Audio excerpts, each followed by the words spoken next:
Doa dan dukungan disampaikan pemilik Susi Air Susi Pujiastuti yang terus berharap dan berdoa untuk keselamatan pilot Susi Air Philips Mark Martens yang disandera kelompok KKB. Di akun Twitternya, Susi juga sempat membagikan momen-momen sang pilot dan pesawatnya yang membantu warga di Papua. Dalam unggahannya, Susi menuliskan, "Mohon dukungan dan doa untuk keselamatan pilot kami. Semoga selalu dalam lindungan Allah Subhanahu wa Ta'ala." Misi penyelamatan pilot Susi Air berkewarganegaraan Selandia Baru Philips Mark Martens terus dilakukan oleh tim gabungan TNI Polri. Untuk mendukung misi penyelamatan, pemerintah bahkan menurunkan tim negosiasi. Kapolda Papua, Matius Devakiri, mengklaim lokasi pilot sudah diketahui. Kalau tim negosiasi sendiri udah mulai jalan kapan, Pak? Sudah, tadi ini buktinya kan sudah mulai jalan, Pak Bupati, Pak DPR. Kami berharap ini terus dilakukan komunikasi.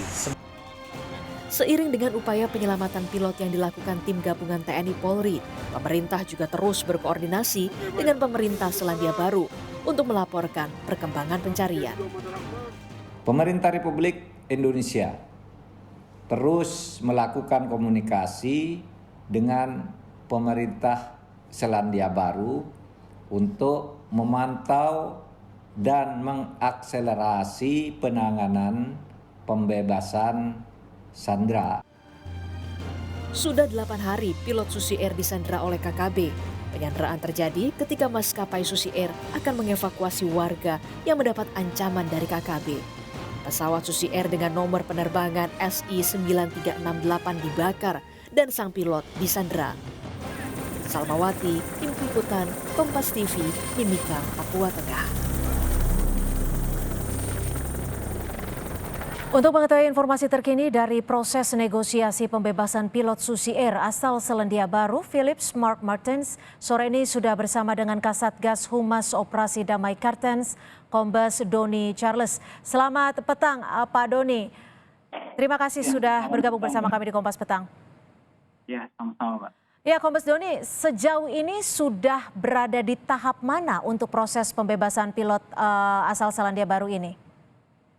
Ya, jadi perlu kami sampaikan bahwa distrik Paro itu sebagai tempat crime scene-nya, tempat kejadian perkara. Di awal kita masih kesulitan untuk menentukan bahwa pesawat ini dibakar atau terbakar, kemudian pilot ini hilang atau disandra.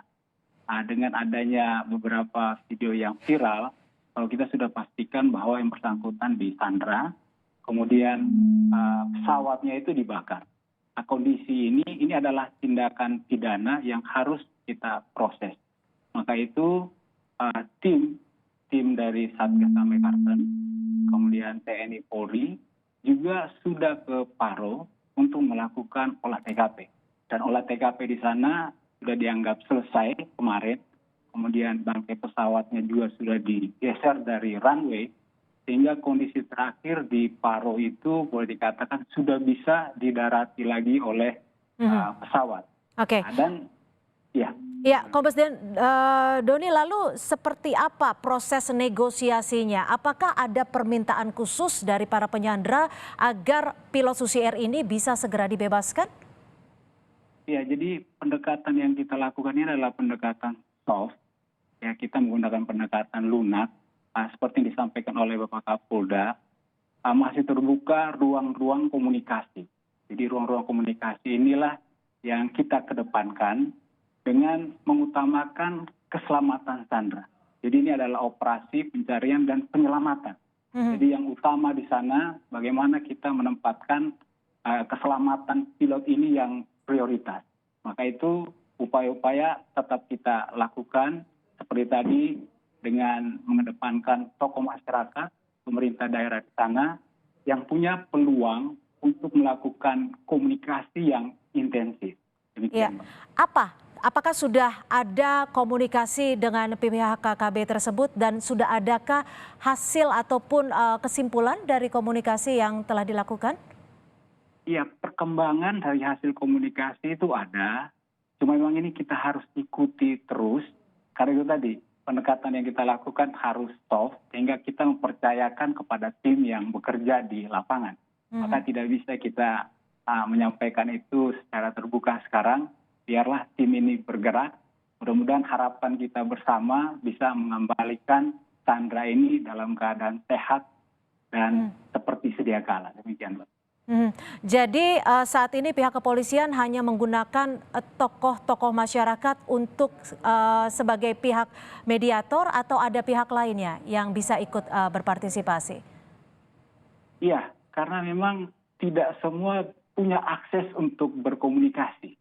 Dan ini yang kita manfaatkan. Karena kita tahu sejak dari hari pertama permasalahan ini muncul, baik itu pihak Susi Air, kemudian dari pihak kepolisian, kita sama sekali tidak mendapatkan informasi langsung dari pihak KKB. Sehingga memang harus ada strategi-strategi lain. Dan ini sedang dijalankan. Kita berharap mudah-mudahan ini memberikan hasil yang maksimal. Oke. Lalu Kombes Doni, seperti apa saat ini kondisi pilot dari Susi Air? Kemarin sempat beredar video, foto-foto terkait dengan pilot Susi Air tersebut. Iya, kalau kondisi pastinya kita belum tahu ya. Kita berharap dengan video yang ditampilkan ini memberikan gambaran. Kita optimis bahwa dari pihak KKB pun juga punya etiket baik, sehingga nanti ini sejalan dengan upaya kita melakukan komunikasi-komunikasi tadi. Terlihat beliau segar, sehat, mudah-mudahan ini tetap bertahan terus. Kemudian kalaupun ada nanti perkembangan, seandainya ada semacam permintaan, kita berharap bahwa ada kesepakatan yang baik di sana, sehingga pilot ini bisa kembali. Demikian. Baik, untuk tim sendiri berapa personel yang akan diturunkan, Kombes Doni? Cukup, tim kami sangat cukup, gabungan TNI dan Polri sangat cukup. Ada yang di Timika dan siap diterbangkan, kemudian juga ada beberapa personel kami yang sudah ada di beberapa tempat. Demikian, Mbak. Baik, terima kasih. Tentunya kami masih menantikan kabar baik dari hasil proses penyelamatan pilot pesawat Susi Air asal Selandia Baru. Terima kasih Kombes Doni Charles, Kasatgas Humas Operasi Damai Kartens sudah bergabung bersama kami di Kompas Petang.